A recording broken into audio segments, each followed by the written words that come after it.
Nós vamos estar orando agora. Feche os seus olhos, abaixe a sua cabeça. Você vai pedir ao Senhor para falar com você nesta manhã. Eu e você precisamos ouvir de Deus. Amém? Aquilo que Ele tem para nos ensinar. Senhor nosso Deus, nós te louvamos e te rendemos graças, Deus, por estarmos na tua casa. Muito obrigado, Senhor, porque sabemos que isso é cuidado do Senhor para conosco. Hoje pela manhã nos levantamos com saúde, nos levantamos aptos a caminhar até a tua casa, para te adorar, para te exaltar. E agora, meu Deus, nós precisamos ser alimentados por ti. Fala conosco nesta manhã, Senhor. Ministra no nosso coração, no nosso entendimento, para que tudo que seja falado, aprendido e estudado aqui neste período que vamos passar na tua casa, seja aplicado na nossa vida diária. É o que nós te pedimos no nome de Jesus. Ó Espírito Santo, sinta vontade no nosso meio, ministra em nós, e tudo aquilo que não vem do Senhor, seja repreendido nesta manhã, no nome de Jesus, amém. Louvado seja ti. Nós temos estudado alguns personagens bíblicos e hoje nós vamos estudar um muito interessante, Estevão. O título da nossa lição é Estevão, um homem cheio do Espírito Santo. Eu acho este tema tão pertinente para os nossos dias, porque estamos vivendo uma época onde as pessoas estão tão cheias de conhecimento, cheias de si mesmas, cheias de bens, cheias de diplomas, cheias de tanta coisa, mas tão pouco cheias da graça do Senhor e do poder do Senhor. Estevão, ele não é só um exemplo para nós, ele é um desafio para nós cristãos. Ele vem nos dizer que é possível proceder em santidade, que é possível ser cheio do Espírito Santo, apesar das adversidades. Ele vem nos desafiar a sermos cada dia mais santos, sólidos na palavra, mas também quebrantados no coração. Amém? Que nós possamos nos esvaziar de nós mesmos nesta manhã e darmos lugar para sermos cheios do Espírito Santo, no nome de Jesus. O objetivo da nossa lição é, primeiro, entender que a Bíblia é atual e que contém ensinamentos preciosos para a vida de hoje. Eu vou pedir à irmã Fátima que esteja lendo para nós 2 Timóteo, capítulo 3, versículo 16 e 17. Eu gosto muito dessa referência que Paulo faz, porque ali Paulo vai dizer o que a palavra de Deus é na vida do cristão. Toda a Escritura é divinamente inspirada e proveitosa para ensinar, para redarguir, para corrigir, para instruir em justiça, para que o homem de Deus seja perfeito e perfeitamente instruído para toda boa obra. Amém? Então, toda a Escritura, ela é o quê? Ela é divinamente inspirada para nos ensinar. Então, tudo que está registrado aqui na Bíblia, de Gênesis a Apocalipse, tem um objetivo na vida do cristão. Ele está aqui porque o Senhor entendeu que aqui nós teríamos exemplos a serem seguidos, aplicados na nossa vida. Ter convicção de que os ensinamentos bíblicos são perfeitamente aplicáveis no nosso dia a dia. Na vida de Estevão nós vamos ver isso. Estevão passou por uma prova muito grande, mas ele venceu a luta dele. Ele vai nos mostrar que é perfeitamente amar o outro. É perfeitamente ser cheio de graça e de poder? É perfeitamente ser cheio de amor? É isso que nós vamos aprender na lição de hoje. E buscar implementar mudanças na nossa própria vida. Irmãos, todas as vezes que nós paramos para estudar a palavra de Deus, nós não estamos aqui estudando por curiosidade. Não é só um tempo para eu saber um pouco mais da Bíblia. Não é só isso. O objetivo de se estudar a palavra de Deus é fazer o quê? Que o meu caráter, o meu comportamento, a minha atitude seja confrontada pela palavra. E que haja mudança em mim. Eu tenho que aprender algo e aplicar o que eu aprendi na minha vida. Não adianta eu só aprender, não adianta eu só conhecer e isso não ter aplicação na minha vida diária. Amém? Então que nós possamos estar aí com os ouvidos abertos da nossa mente e do nosso coração, para entendermos o que o Senhor tem para falar conosco nesta manhã. Um homem que viveu na plenitude do Espírito Santo. Nosso texto base é no livro de Atos, eu vou te pedir para abrir. Atos, capítulo 6, nós vamos estar lendo dos versículos 1 ao 7.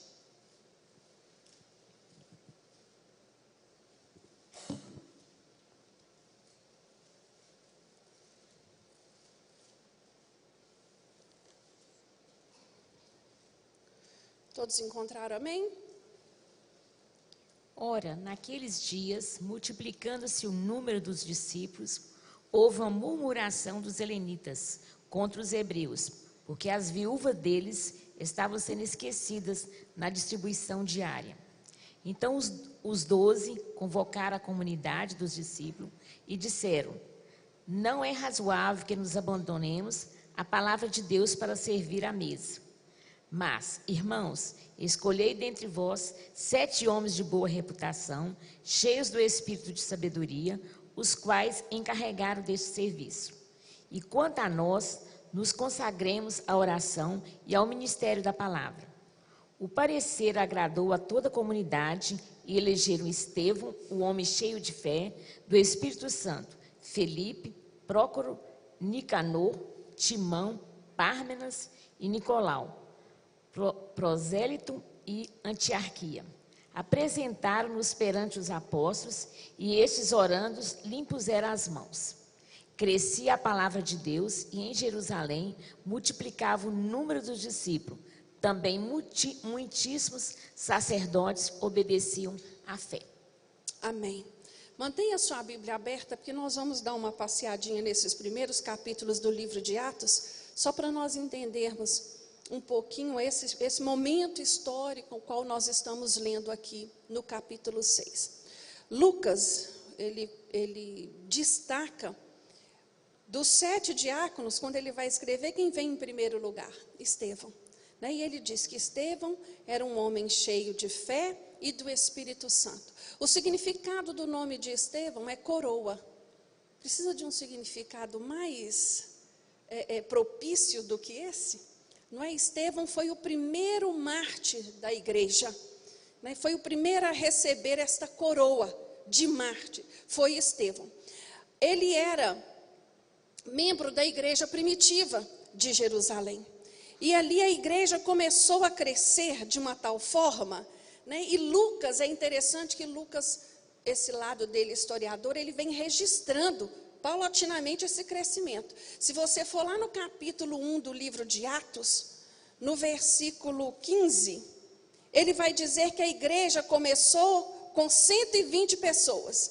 E naqueles dias, levantando-se Pedro no meio dos discípulos, ora, a multidão junta era de quase 120 pessoas. O primeiro registro dele. Nós vamos lá para o capítulo 2, no versículo 41. Ele vai dizer: de sorte que foram batizados os que de bom grado receberam a sua palavra. E naquele dia agregaram-se 3.000 pessoas. Já deixou de ser 120 para ser 3.120 pessoas, né?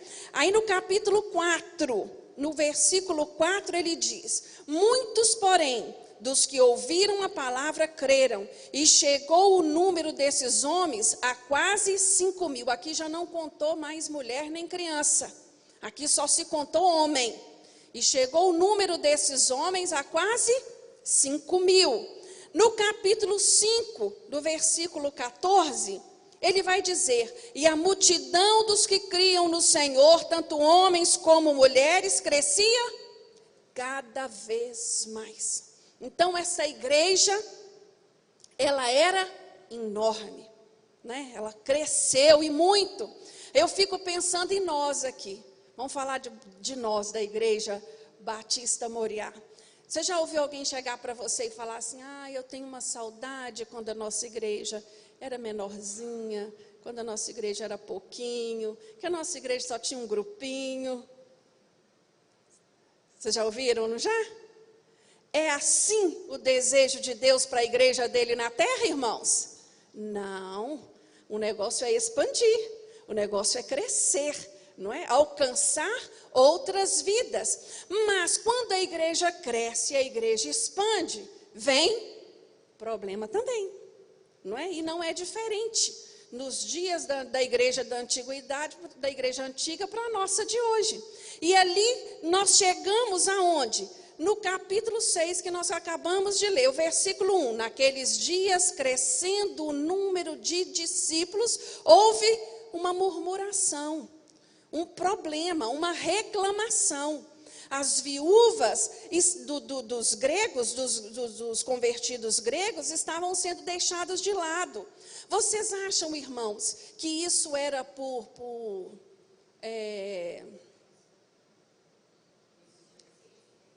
negligência ou por falta de... Não era. Não era negligência, não era falta de zelo, não era por racismo, discriminação, não era. O número era muito grande. E os apóstolos faziam tudo. Pregavam, oravam, impunham mãos nos doentes, e ali era sobrecarregado. Então vem-se a sugestão. Nós vamos aqui estabelecer pessoas, diáconos, né, para servir na casa do Senhor. E foram levantados estes homens. E desta lista de 7 se sobressai um, o qual o próprio autor do livro de Atos, Lucas, vai dizer: Estevão, homem cheio de fé e do Espírito Santo. Irmãos, eu acho lindo assim essa descrição que o autor faz de Estevão, quando ele diz que Estevão, ele é cheio do Espírito Santo. Uma pessoa, irmãos, cheia do Espírito Santo, ela gera que tipo de fruto? Frutos do Espírito. E nós geramos esses frutos todos de uma vez? Não. O nosso relacionamento com o Senhor, se eu puder ter a liberdade aqui de fazer uma analogia, é como uma árvore, né? Eu aceito Jesus. E vamos imaginar uma árvore pequenininha, que vai crescendo e vai amadurecendo. E na hora certa ela dá os seus frutos. Uma árvore dá fruto precocemente? Não, só se ela tiver com algum probleminha ali, né? Na maioria das vezes ela tem o seu tempo, o seu processo, né, para frutificar. E a sua primeira florada, né? Ela vai dar um fruto e assim vai por diante, né? E eu queria trazer a memória de vocês hoje, Gálatas 22, 23, os frutos do Espírito. Eu tenho aqui todos lançados no telão. Eu queria que você prestasse atenção lá. No primeiro fruto do Espírito, amor. Aonde está o microfone? Passa para frente, fazendo um favor, para ele. Esqueci seu nome, irmão. Armando, né? Armando. Armando, lê para nós o versículo que está ali.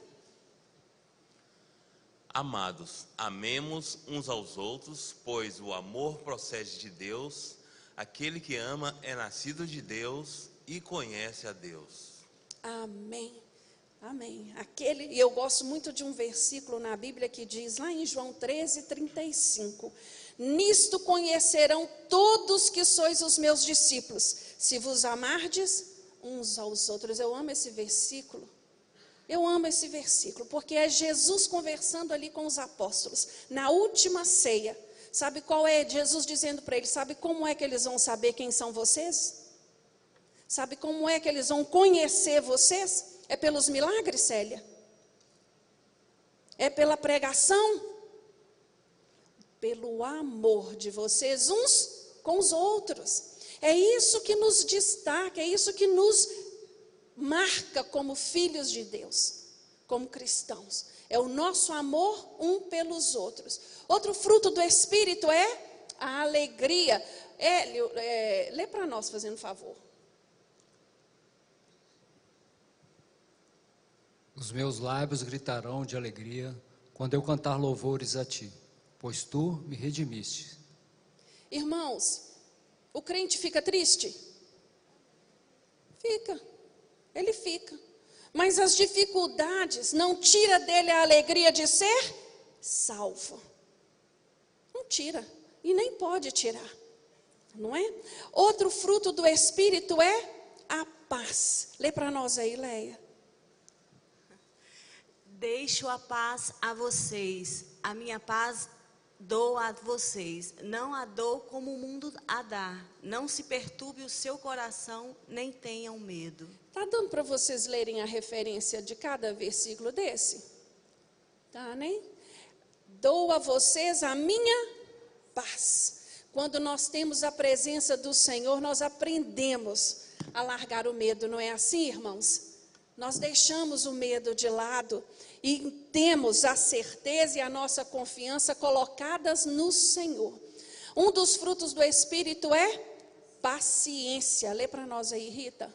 Alegrem-se na esperança, sejam pacientes na tribulação, perseverem na oração. Amabilidade. Sueli.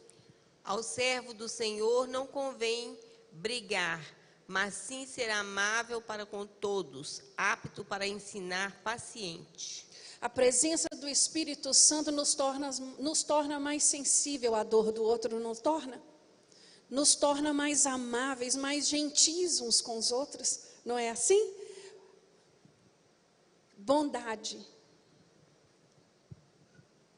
Sejam bondosos e compassivos uns para com os outros, perdoando-se mutuamente, assim como Deus os perdoou em Cristo. Quando nós entendemos o bem que Deus fez a nós, nós queremos produzir o que, irmãos? O bem também. Não é? Não pode ser diferente. Fidelidade. Meus olhos aprovam os fiéis da terra e eles habitarão comigo. Somente quem tem vida íntegra me servirá. Oh, aleluias. Oh, irmãos, é necessário ter fidelidade. É por esses que Deus procura na terra. Amém? Mansidão.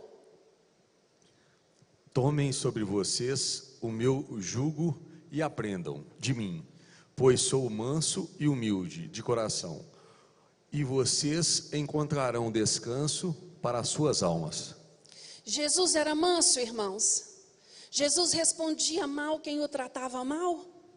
Não, não era do feitio de Jesus. Não é? E nós, como seguidores dele, nós temos que fazer a mesma coisa, frutificar o mesmo fruto. E o último fruto é domínio próprio.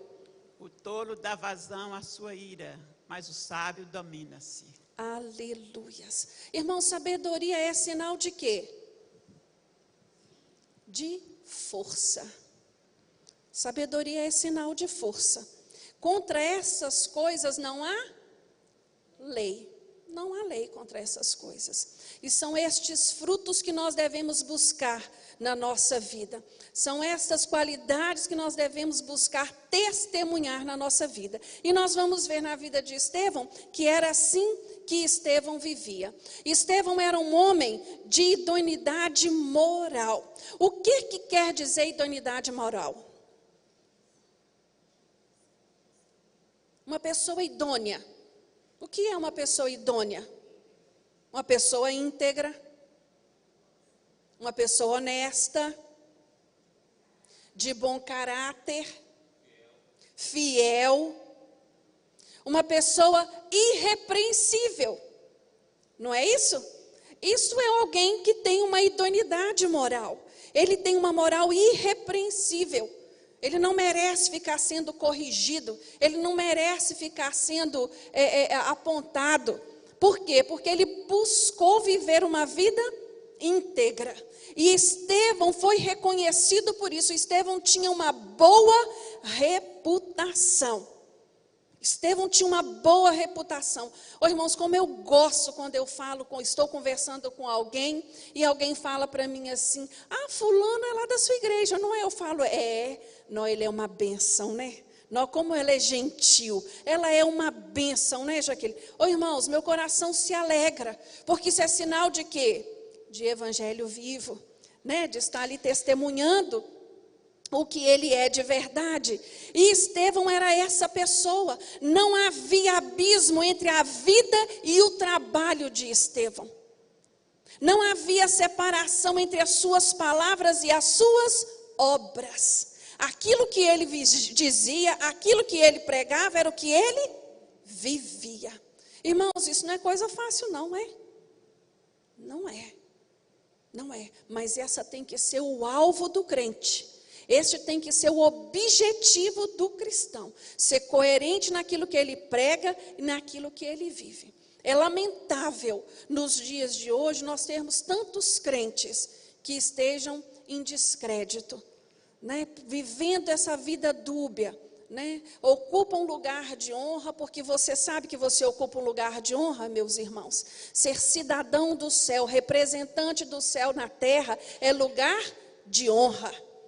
Ocupar um lugar de honra e fazer disso de forma tão desprezível, tão sem apreço, um tanto descaso, né? Nós temos que ter muito cuidado. E Estevão, ele era um homem cheio de fé e do Espírito Santo. Um homem cheio de graça e poder. Um homem cheio da palavra e um homem cheio de perdão. É isso que a Bíblia diz. Se você olhar, se você ler o capítulo 6 e o capítulo 7 todo, você vai ver as referências que Lucas vai fazer a este homem. Ele vai estar sempre dizendo a ele uma palavra tremenda, porque ele vai dizendo: este homem é cheio de amor, este homem é cheio de graça, esse homem é cheio do Espírito Santo. Este ele está falando de Estevão. Estevão, no capítulo 7, irmãos. Eu pulei esse. Perdão, já passei à frente. Estevão, no capítulo 7, vai fazer um discurso. Nós sabemos que Estevão foi acusado, não foi? Você está com a sua Bíblia aberta aí? No capítulo 7... No capítulo 6, no versículo 13, está escrito assim: apresentaram falsas testemunhas que diziam: este homem não cessa de proferir palavras blasfemas contra este santo lugar e a lei, porque nós lhe ouvimos dizer que esse Jesus Nazareno há de destruir este lugar e mudar os costumes que Moisés nos deu. Então todos os que estavam assentados no conselho, fixando os olhos nele, viram o seu rosto como o rosto de um anjo. Estevão foi levado diante dos escribas, diante do conselho, para se defender das acusações que vieram a ele. Essas acusações, essas testemunhas, elas foram compradas. E alegaram que Estevão estava proferindo contra o templo e contra as leis de Moisés, que são acusações muito sérias, né, para o judeu. E ali eles vão questionar a Estevão sobre estas acusações. E no versículo 17, Estevão, revestido da sabedoria do Espírito Santo de Deus, ele vai começar um discurso em sua própria defesa. Um discurso que ele vai dar início nele lá nos patriarcas, em Abraão. Ele vai começar a falar de Abraão para aquele povo ali. Porque ele sabia a importância que há para Abraão na história dos judeus. Para eles, a história deles começam ali, partindo de Abraão. E aí ele vai dizer: varões, irmãos e pais, ouvi. O Deus da glória apareceu a Abraão, nosso pai, estando na Mesopotâmia, antes de habitar em Harã.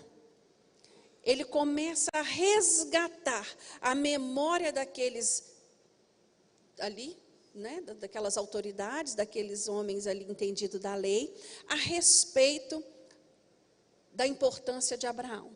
E ele começa a fazer a sua defesa. E ele começa ali a desenvolver um texto falando de quem era Abraão, a importância de Abraão, porque que Abraão, como Abraão creu no Senhor, lá atrás, quando ele saiu da sua terra, quando ele mesmo não vendo a sua promessa concretizada na sua totalidade, ele creu. Qual foi a promessa que Abraão recebeu da parte de Deus, irmãos?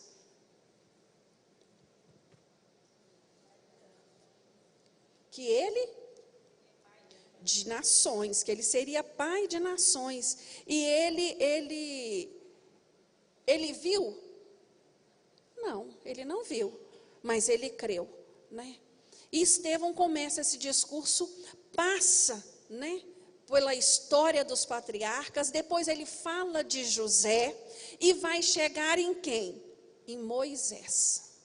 Em Moisés, Estevão vai ter que se fixar um pouco mais, porque a acusação, como nós lemos aqui, era que ele estava falando contra Moisés e contra as leis. Então, no texto, na parte que ele vai se referir a Moisés, ele vai ficar um pouco mais tempo, né? Ele vai ficar do versículo 17 ao versículo 43. Aqui ele se alonga um pouco mais. E ele vai dizendo do valor que tinha Moisés e o valor que tinha a lei.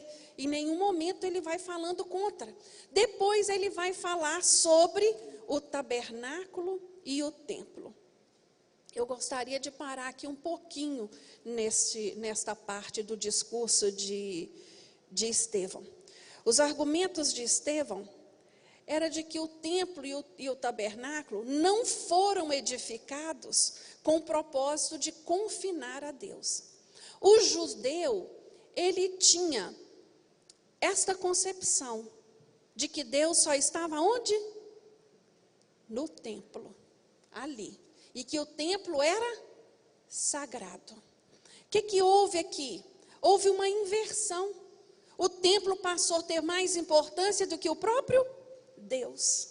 O templo passou a ser mais sagrado do que o próprio Deus. E a questão toda é essa. E Estevão, lá no versículo 48, acompanha aí comigo, por favor. Ele vai dizer: mas o Altíssimo não habita em templos feitos por mãos de homens, como diz o profeta. Qual o profeta que ele vai fazer referência aí? A Isaías. Isaías, lá no capítulo 66, 1 e 2, ele vai dizer assim: o céu é o meu trono e a terra o estrado dos meus pés. Que casa me edificareis, diz o Senhor? Ou qual é o lugar do meu repouso? Não foi porventura a minha mão que fez todas as coisas? Ô irmãos, quando nós falamos, eu mesma abri aqui a nossa escola bíblica dominical dizendo: alegrei-me quando me disseram, vamos à casa do Senhor. Quando nós viemos para a igreja, é só aqui que o Senhor está, irmãos? Não. Ele está aqui porque nós estamos aqui. Porque nós estamos aqui. Esta estrutura só tem valor e só tem importância se eu e você estivermos aqui. Porque se não estiver, vai ser o quê? Uma coisa obsoleta. Não tem importância, não tem valor. A igreja, o templo, a casa do Senhor, ela só tem valor real se o crente, se o irmão, se nós estivermos aqui, para louvar e bendizer o seu nome. Mas nós não precisamos somente louvar e bendizer ao Senhor quando estamos na igreja. Nós fazemos isso a todo tempo, não é isso? Porque o templo do Senhor é aonde? Em mim. Templo do Espírito Santo em mim. Então, o que nós vemos aqui foi Estevão repreendendo essas pessoas deste comportamento. O povo de Israel passou a adorar o templo mais do que ao próprio Deus. Mais do que o próprio Deus. E passou, eu penso que é como se eles tivessem uma ideia assim, de que Deus fosse uma entidade tribal.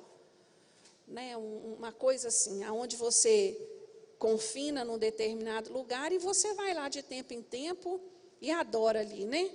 Você vai lá de tempo em tempo e percebe aquela presença ali. Mas nós sabemos que Deus não é assim. Por isso ele começa lá de Abraão, porque quando Deus se revelou a Abraão, Deus se revelou no templo? Não. Quando Deus tira o povo do Egito, Deus se revelou a este povo, foi num templo? Não. É verdade que, com o passar do tempo que eles estavam naquela peregrinação, o Senhor deu ordem para se fazer o tabernáculo. Mas antes do tabernáculo, Deus se revelava a esse povo também. Deus se manifestava. Ela questionou isso, nós vimos isso, né? A Rita está fazendo menção na aula que nós tivemos sobre a mulher samaritana. Ela questionou isso, aonde é o lugar que é de adorar de verdade? É Gerezim ou é Jerusalém? Né? Então, e Jesus vai dizer para ela, do coração sincero. Né? Então, nós temos que ter isso em mente. E ali, por isso, quando o discurso dele, até o versículo 48, estava indo tudo bem. Todos ali estavam ouvindo, admirado do conhecimento que aquele homem tinha da palavra de Deus. Com que sabedoria, com que intrepidez ele dizia, com que segurança ele falava. Mas a partir daí, do versículo 51, os homens começam a olhar para ele com uma dura cerviz, e incircuncisos de coração e ouvidos, vós sempre resistis ao Espírito Santo. Aqui Estevão dá o checkmate neles. Aqui Estevão dá logo no pescoço deles. E ali o negócio começa. Apesar de no final do versículo 15 do capítulo 6, eles dizerem que Estevão tinha um rosto como o semblante de um anjo, aqueles já esqueceram tudo isso. E o que eles queriam era o quê? Ele morto. Eles o queriam, ali naquele momento, eles começam a ofender a Estevão. Eu fico pensando... a confrontá-los. Mas é interessante porque o argumento de Estevão não é um argumento desconexo. Ele não chegou já dizendo aqui no versículo 51, vocês são homens de dura cerviz, vocês têm sido levantados contra o Espírito Santo, nada disso. Ele vai dizendo, o mesmo conhecimento que eles tinham, ele também tinha.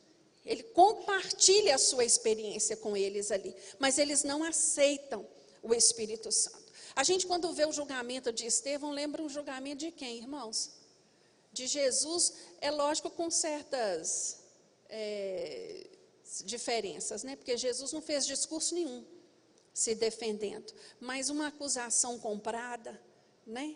Uma acusação comprada, os líderes religiosos não quiseram entender. O que mais me chama a atenção, que quando nós olhamos o que aconteceu com Estevão, qual foi a repreensão que Estevão teve? Vamos abrir lá, versículo 51 ao 53. O 51 eu já li, não é? Homem de dura cerviz, ali ele já vai acusando. No 52 ele continua afirmando, a qual dos profetas não perseguiram vossos pais? Até mataram os que anteriormente anunciaram a vinda do justo, do qual vós agora fostes traidores e homicidas. Olha, eles acusando estes homens do assassinato de Jesus. Vós que recebeste a lei por ordenação dos anjos e não a guardastes. Versículo 54. E ouvindo eles isto, enfureciam-se em seu coração e rangiam os dentes contra ele. Irmãos, quando eu penso assim em ranger dentes, você pensa em quê? Cachorro bravo, não é? Aqueles cachorros que você tem medo só de olhar para a cara dele. Imagina ele rangendo os dentes para você. Esse povo rangia os dentes de ódio por Estevão. Nós, no nosso ponto de vista humano, quando nós paramos para pensar neste acontecimento, ele é terrível, não é? É algo assim, como o ser humano é capaz de fazer coisas tão duras, tão cruéis, quanto estes homens foram capazes. Mas do ponto de vista de Deus, foi o começo de uma grande revolução espiritual. A partir daqui, foi quando a igreja alargou as suas fronteiras. Porque foi com este evento que a perseguição começou assim em alta escala. E todo mundo teve que, fugir pela sua própria segurança. E estes crentes começaram a sair. Começaram a buscar lugares mais seguros. Muitos poderiam ter ido para a casa dos parentes, né? A gente não sabe. Chegou lá e começou a contar o que estava acontecendo em Jerusalém. E ali o evangelho começou a se espalhar. No dia da execução de Estevão, quem estava lá? Versículo 58. E expulsando-o da cidade, o apedrejavam. E as testemunhas depuseram as suas vestes aos pés de um jovem chamado Saulo. As vestes de quem, irmãos? De Estevão. Né? Saulo testemunhou aquele apedrejamento e ali foi colocada aos seus pés as roupas da vítima, né? De Estevão. Ele estava ali presente. Quando nós olhamos a partir do capítulo 7 do livro de Atos, Lucas vai dizer que a igreja ela era judaica. Não é, irmãos? Até o capítulo 7, a igreja era judaica. No capítulo 8, a igreja vai alcançar onde? Samaria. Samaria, no capítulo 8. No capítulo 9, a igreja já é gentílica. Glórias a Deus por isso, não é? Eu fico olhando como a palavra de Deus ela é verdadeira, né? Toda situação, toda circunstância, tudo aquilo que acontece coopera para quem, irmãos? Para o bem daquele que ama a Deus. E o amor do Senhor por mim e por você foi tão grande que lá no apedrejamento de Estevão, ele disse: agora essa igreja vai dispersar para alcançar quem? O Armando, alcançar o Heitor, alcançar a Jaqueline, alcançar o Assi. Este foi o plano de Deus naquele momento. Aqui a igreja vai alargar a sua fronteira. Aqui a coisa vai mudar, agora já não fica mais restrito aqui. E essa ordem de ir e pregar até os confins da terra tinha sido dada quando, irmãos? Lá atrás. Já tinha sido dada aos apóstolos, não já? Já tinha sido dados a eles. Agora eu volto à nossa igreja aqui. Nós, quando nós começamos lá atrás, né, alguns anos atrás, alguns bons anos, né, se nós tivéssemos pensado, não, vamos ficar só nós aqui, está tão bom, né, é tão bom a gente estar aqui, todo mundo conhece todo mundo, né, nós estamos juntos, nós estamos unidos. O que seria dos outros? O que seria dos outros? O que seria daqueles que foram alcançados depois? O que seria daqueles que chegaram depois? Vamos dar um exemplo do irmão Valdir. Apesar dele não estar me ouvindo, o irmão Valdir, você sabe com quantos anos o irmão Valdir aceitou Jesus, irmãos? O irmão Valdir já tinha mais de 80 anos de idade. O irmão Valdir hoje tem 104 anos.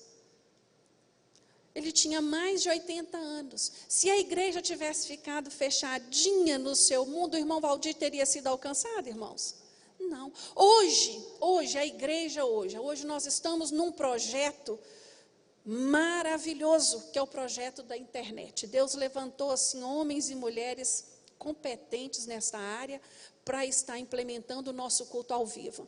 Eu não sei se você viu ou ficou sabendo. No dia da cantata da Páscoa, sabe quantas pessoas visualizaram aquela cantata? Só 44 mil pessoas. Você tem noção deste alcance? Você tem noção do que é isso? Quantas pessoas, será que todas essas pessoas eram evangélicas, Dulce? Será que todo mundo que ligou ali conhecia a palavra de Deus? Então, estes projetos são para quê? Para alargar fronteiras. A igreja foi chamada para isso, para alargar fronteiras. E cada evento vai fazendo algo acontecer na expansão do evangelho. Porque quanto mais tempo nós estivermos restritos no nosso mundinho, fechados na nossa congregação, mais tempo vai levar para Jesus voltar. Você concorda comigo? Mais tempo vai levar.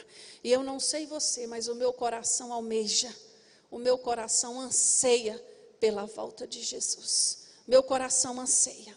E agora nós vamos ver como Estevão enfrentou este apedrejamento, né? Estevão enfrentou isso cheio de esperança. Irmãos, é uma coisa fácil se manter firme diante da morte? Não vou falar de apedrejamento, não. Vamos falar de um diagnóstico, né? Vamos falar de uma enfermidade. Hoje é proibido matar apedrejado, né? Por apedrejamento. Vamos nos colocar diante de uma situação dessa, de um diagnóstico. Tem um pregador que eu gosto muito dele, até anotei o nome dele, que é Adolf Paul. É um homem já faleceu já, mas ele no auge do seu ministério, alguém chegou para ele e falou para ele assim: pastor, se alguém chegasse para o senhor hoje e dissesse que o senhor vai morrer daqui a 24 horas, o que o senhor faria? Ele falou assim: ué, eu ia pregar hoje, que eu tenho horário marcado hoje na igreja tal. Amanhã de manhã eu tenho uma convenção. De tarde eu tenho outra palavra. De noite eu ia orar, deitar e dormir. Isso é o que, irmãos? Isso é segurança, é esperança, é a certeza, não é? De quem o chamou. Isso é a certeza. Aí você ouve pessoas assim... que quase passaram por experiência desse tipo, né, de morte, elas voltam de que jeito, irmãos? Querendo fazer tudo que não podiam ter feito, não é assim?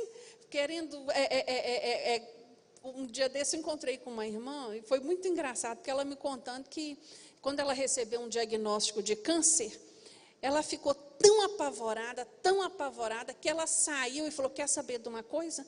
Eu vou comprar todos os sapatos que eu quis comprar e não comprei. Comprou 10 pares de sapato. E voltou carregada para casa.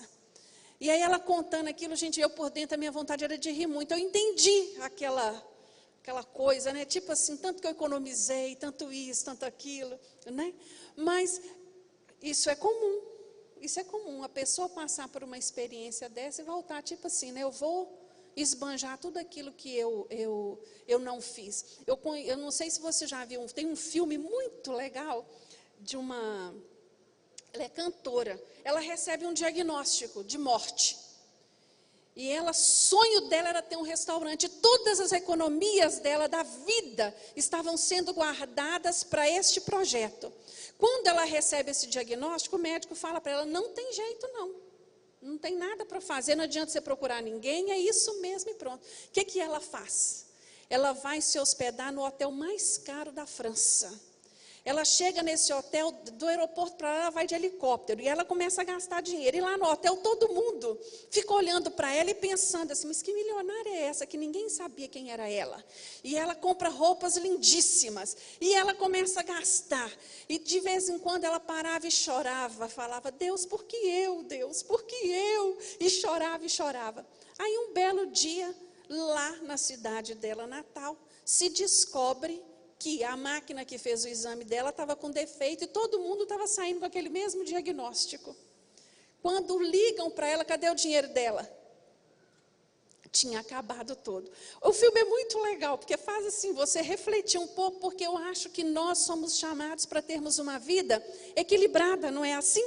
Nem tanto uma coisa, nem tanto outra, mas ter vida equilibrada. Viver hoje, né, ser alegre, ser feliz no dia de hoje. Tem pessoas que planejam a felicidade só para o futuro, e esse dia nunca chega. Nós temos que fazer planos, irmãos? Temos, nós temos que planejar sim, mas nós não podemos ser escravos destes planos.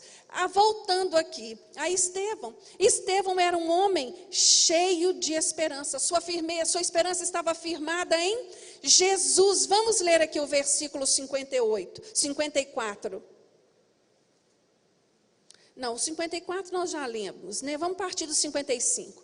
Mas ele, estando cheio do Espírito Santo e fixando os olhos no céu, viu a glória de Deus e Jesus, que estava à direita de Deus, e disse: eis que vejo os céus abertos e o Filho do Homem que está em pé à mão direita de Deus. Irmãos, aonde estava firmada a esperança de Estevão? Em Jesus. Em Jesus. Agora eu quero te fazer uma pergunta. Como Estevão manteve essa esperança? Como ele demonstrou? Como ele agiu firmado nessa esperança, irmãos?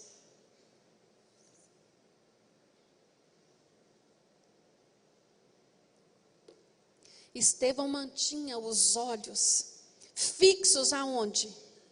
No céu. No céu. Ele mantinha os olhos fixos no céu. Às vezes, eu fico, assim, entristecida quando alguém está passando por uma luta, por uma dificuldade muito grande, e a primeira atitude dela é desviar os olhos de Deus, é desviar os olhos do céu. Os nossos olhos têm que estar postos no Senhor a todo tempo, irmãos? Claro, sem cessar. Mas nos momentos de dificuldade, mais ainda. Mais ainda. Sabe por quê? Porque senão nós nos perdemos. Aquele turbulhão de problema nos consome. Nos consome. Se nós não estivermos fixos no Senhor, nós não vamos dar conta, não é? E a Bíblia fala que o Senhor, Ele é o quê? O autor e consumador da nossa fé. Por isso, nossos olhos têm que estar sempre postos em Jesus, né? Quanto mais eu me aproximo de Jesus, quanto mais eu busco Jesus, quanto mais eu desejo estar na presença de Jesus, a minha esperança acontece o que com ela, Solange? Ela se enche, e ela se enche, não é? E ela se enche. E a palavra de Deus nos diz que a nossa esperança é a âncora da nossa alma. A âncora faz o que, irmãos? Nos mantém firme, nos mantém ali, olha, estabilizados, equilibrados, firmados. Um barco desancorado, o que acontece com ele? Com qualquer maré alta, ele é levado. Qualquer ventania tira ele do porto. Então a esperança, ela é a âncora da alma do crente, é ela que nos mantém firmes. E este homem, ele era cheio. Nosso personagem nos ensina a não ficarmos olhando para os lados, para os problemas, para as pessoas ou para os adversários. Devemos olhar para o alto, olhar sempre para Jesus. Este personagem que nós estamos estudando hoje, ele é um homem cheio de amor. Estevão foi brutalmente agredido. Irmãos, aquela figura que eu mostrei lá no início, dele sendo apedrejado, eu não sei eu não sei se é alguma coisa, um problema aqui da minha cabeça, mas eu fico pensando nas coisas, e eu fico imaginando os detalhes dessas coisas. Para pensar alguém sendo morto à pedrada. Que morte lenta, que morte dura, que morte cruel. Este homem, ele foi morrendo à pedrada. E ele vai falar no versículo 60, algo lindo. Vamos no 59. E apedrejaram a Estevão, que em invocação dizia: Senhor Jesus, recebe o meu espírito. E pondo-se de joelho, clamou com grande voz: Senhor, não lhes imputes este pecado. E tendo dito isso, adormeceu. Irmãos, é preciso muito amor, não é? é preciso muito amor para perdoar o seu algoz. É preciso estar muito cheio de amor para não querer fazer justiça com as próprias mãos. É isso que Estevão está nos ensinando aqui. Aqueles homens estavam tomados por ódio. A própria descrição fala disso. Eles estavam com os seus ouvidos, os seus corações tapados e rangendo os dentes. O que eles queriam era a morte de Estevão. Eles não, outra coisa. E é interessante porque nem poder e autoridade para esse julgamento eles tinham, que era tirar a vida. Mas ali eles foram tomados por um ódio tão grande, porque eu imagino que os escribas pensaram com a morte de Jesus. O que eles pensaram com a morte de Jesus, irmãos? Esse movimento, rapidinho isso vai acabar. Isso aqui não vai demorar nada, eles vão dispersar e ninguém vai, ouvir mais nada. E a igreja só crescia. E a igreja só crescia. E ali dentro daquela igreja se levantavam homens. Lucas, é interessante que Lucas, no seu registro, no livro de Lucas e no livro de Atos, ele só fala de fazer prodígios, ele só faz essa referência aos apóstolos e a Jesus. Mas ele vai dizer no final do capítulo 6, que Estevão fazia prodígios. Que Estevão e Filipe faziam prodígios. Isso é muito lindo, não é? Isso é lindo. Agora, irmãos, nós estamos falando de utopia. Amar assim é utopia? Mas é como que eu consigo amar desta forma? Como é possível amar dessa forma, irmãos? Primeiro eu tenho que decidir. E segundo eu tenho buscar Deus, estar cheio da presença do Senhor. Deus é amor. Então, quanto mais perto eu estou de Deus, mais cheia eu sou de amor. Quanto mais perto eu estou do Senhor, mais Ele me enche de amor. Mais cheio de amor somos nós, feitos, cheios de amor. E este homem, ele demonstrou isso até no último momento da sua vida. Ele clamou. A oração que Estevão fez foi essa: Senhor, não impute sobre estes homens, não cobre deles pelo que eles estão fazendo, por este pecado. Eles não sabem o que eles estão fazendo. Perdoa-os. Foi isso que Estevão orou. É assim a nossa, às vezes, atitude com aquele que está nos devendo?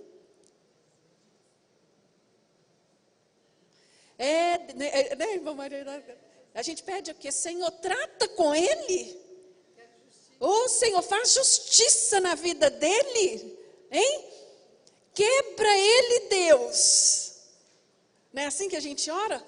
E a gente se diz cheio de amor, Como é que o Senhor está vendo o que Ele está fazendo comigo? Essa história, irmãos, tem tanto para nos ensinar. À medida que eu fui estudando esta palavra para hoje, eu fui falando com Deus: Senhor, me transforma, muda meu caráter, vai mudando, vai me moldando. Às vezes qualquer levantezinho já nos entristece. Não é assim, Sayonara? A gente fica num desânimo, numa tristeza, Meu menino fala assim: nossa, mãe, eu tenho uma preguiça de lidar com isso. Tem hora que dá uma preguiça, não é? Mas o que nós aprendemos aqui hoje, que não é desânimo, nem é preguiça, mas que nós temos que ter amor. Amor para lidar com isso. E eu queria concluir a nossa lição trazendo alguns pontos da vida de Estevão, que, se você tiver papel e caneta, eu te aconselho a anotar e guardar, para você trazer com você, levar com você. Sempre que você abrir a sua Bíblia, você encontrar esse pedacinho de papel lá anotando, eu preciso procurar ser mais parecido com Estevão. Eu preciso adotar, o exemplo de Estevão. Eu preciso praticar o exemplo de Estevão. A palavra de Deus nos mostra este homem com obras inegáveis, né? Estevão conjugava a sua vida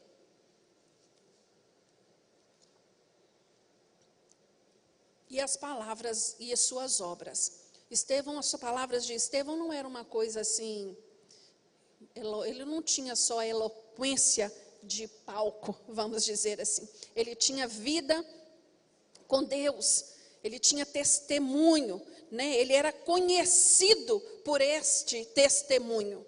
Ele não era um homem só carismático, ele não era um homem só que operava prodígios, mas ele era um homem cheio de graça, de poder, do Espírito Santo de Deus, né? E quando nós pensamos em graça e poder, eu concluo que essas duas coisas, elas formam uma unidade. Você concorda comigo? O que adianta uma pessoa muito cheia de graça e vazia de poder? O que adianta uma pessoa cheia do poder e sem graça nenhuma? Elas precisam andar juntas, não é? Para surtir o efeito que nós precisamos que venha surtir na nossa vida com o Senhor. Então, Estevão, ele era um homem cheio do Espírito Santo. Primeira qualidade de Estevão. Primeira referência que a palavra de Deus faz, que Lucas faz a respeito deste homem, é que ele era um homem cheio do Espírito Santo. Ô irmãos, ele viveu assim e morreu assim. Ele morreu do jeitinho como ele viveu. Na hora da morte, na hora do desespero, na hora do problema, ele não negou a Deus, ele não se voltou contra Deus, ele não se rebelou contra o Senhor, né? O exemplo de Estevão é um exemplo tão maduro de alguém cheio do Espírito Santo, que este exemplo transcendeu. Por isso estamos estudando sobre ele hoje aqui. Há quantos mil anos depois? Porque transcendeu essa postura. Hoje, quando nós paramos para pensar em quantas pessoas aí estão tão cheias de mágoa, cheias de remorso, cheias de orgulho, cheias de tanta coisa, porque o que eu entendo é que nós temos que estar cheios de alguma coisa, não temos que estar? Nós temos que estar cheio. Ninguém vive vazio. Ninguém vive vazio. Nós temos que estar cheios de alguma coisa. Ou eu estou cheio do Espírito Santo, ou eu estou cheia de várias outras coisas que tem aí para nos encher. Não é?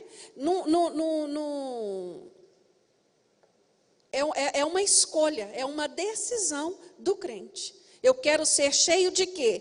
Do Espírito Santo. Ou eu estou cheio do Espírito Santo, ou eu estou cheio de mim mesmo. Do meu achômetro, dos meus pensamentos, do meu isso, do meu aquilo. Mas nós somos chamados para sermos homens e mulheres cheios do Espírito Santo. Segunda característica de Estevão que eu tenho que trazer para a minha vida. Estevão era cheio de fé. Cheio de fé. Este homem foi salvo pela fé, viveu pela fé e venceu o mundo pela fé. Ele não abriu mão da sua fé em nenhum momento. Em nenhum momento. Estevão sabia a quem ele servia.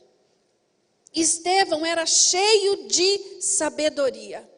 Irmãos, quando nós falamos de sabedoria, sabedoria é muito mais do que conhecimento, você concorda? Sabedoria é o uso correto do seu conhecimento. Isso é sabedoria. Isso é ser sábio. Usar na hora certa, na maneira certa, com a pessoa certa, o seu conhecimento. Estevão era este tipo de homem. Ele buscava olhar para a vida. Ele buscava olhar para as pessoas com os olhos de Deus. De Deus. Eu já não sei se eu já compartilhei isso com vocês aqui, mas eu penso que sim. Mas eu não me canso de dizer isso. olhar o outro com os olhos do Senhor faz parte da minha oração diária. E é algo que nós todos devemos buscar fazer. Nós temos o péssimo hábito de julgar muitos outros, de olhar e pensar: eu não vou com a cara do fulano. Eu não gosto de Beltrano. Eu não me simpatizo com o Cicrano. Mas nós não fomos chamados para isso. Nós fomos chamados para amar. E para que nós conseguimos amar um ao outro, nós temos que ter estes olhos, os olhos de Jesus. Isso tem que ser algo que eu queira para a minha vida. Eu quero buscar isso, eu quero ser assim. Eu quero amar o outro independente do que o outro é, independente do que o outro faz, independente dele merecer ou não o meu amor. Porque ir amar aquele que me ama é coisa fácil, qualquer um faz. Qualquer um faz. Mas amar aquele que te persegue, amar aquele que te incomoda, amar aquele que te entristece, aí é outro nível, não é? É outro patamar. Mas nós somos chamados para isso, para amar. E a sabedoria nos ensina a agir dessa forma. Estevão era cheio de graça. Havia em Estevão abundante graça. Sua fonte era uma vida de bênção. Sua fonte era uma vida de bênção. Ele tinha um coração generoso. E a graça, irmãos, ela é o quê? Favor imerecido de Deus. Quando eu sou cheio de graça, eu favoreço o outro também, sem ele precisar, sem ele merecer, sem ele fazer por onde merecer o meu favor. Não é assim? Isso é ser cheio da graça de Deus. Eu não faço só porque eu gosto demais da Giovana. Eu faço porque eu entendo que o meu papel é este. Eu não faço porque eu quero ficar bem com os irmãos. Eu faço porque eu entendo que eu fui chamada para ser e agir desta forma. Não é? Nós, às vezes, nós rotulamos o outro. Nós rotulamos o outro e criamos dentro da nossa mente pensamentos a respeito do outro, conceitos a respeito do outro, sem nem mesmo conhecer o outro. Nós nem nos damos a chance de conhecer o outro. E isso, irmãos, isso é altamente combatido na igreja primitiva e combatido até os dias de hoje. Né? Dentro da igreja do Senhor não pode ter partidarismo. Eu amo a todos. Agora, eu tenho alguns que são mais meus chegados? Tenho. Jesus amava os 12 apóstolos, não amava? Amava, mas tinha alguns ali que eram mais chegados do que a ele? Isso é normal. Isso é normal. Isso faz parte da nossa vida. Uma mãe que tem um monte de filhos, ela ama todos os filhos, mas sempre vai ter um ou dois ali que é mais chegado, mais perto, não é mais presente. E isso faz parte, isso não é o problema. Não é? O problema é eu excluir o outro. E Estevão, por último, ele era cheio de poder. Ele era um homem revestido com o poder de Deus para fazer milagres. Irmãos, você crê que Jesus opera milagre até hoje? Eu creio. Eu creio, eu sou resultado de milagre. Eu sou resultado de milagre. Milagre, mas milagre grande. Graças a Deus por isso. Deus faz milagre até hoje. Mas como ele faz esse milagre? Qual é o veículo que ele usa para operar milagre? Eu e você. Eu e você. Às vezes nós estabelecemos um estereótipo, né? Deus só age se for desse jeito. Mas em orações simples, eu já vi Deus agir. Eu já vi pessoas testemunhar de milagres só de ter vindo à igreja e ter ouvido um louvor. Deus tem inúmeras maneiras de agir. E Ele age, mas eu e você devemos buscar ser cheios do poder de Deus. Uma pessoa cheia do poder de Deus, a boca dela fala o quê, irmãos?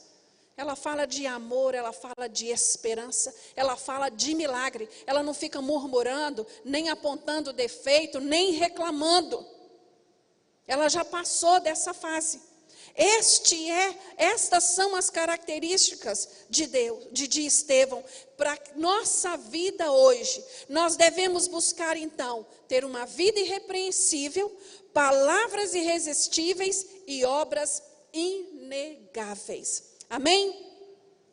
Pregador ousado do evangelho, esse homem pagou sua fidelidade com a vida. Foi publicamente apedrejado, mas permaneceu fiel até a morte. Louvado seja Jesus.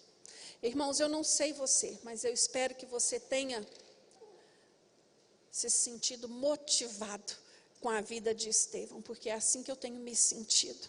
Sentido que vale a pena servir ao Senhor. Apesar das dificuldades, entender que a todo tempo Ele está com você. Eu vou te pedir para baixar a sua cabeça agora. Nós sempre terminamos o nosso estudo agradecendo ao Senhor por este momento. Eu vou pedir, Sayonara, você faz essa oração para nós?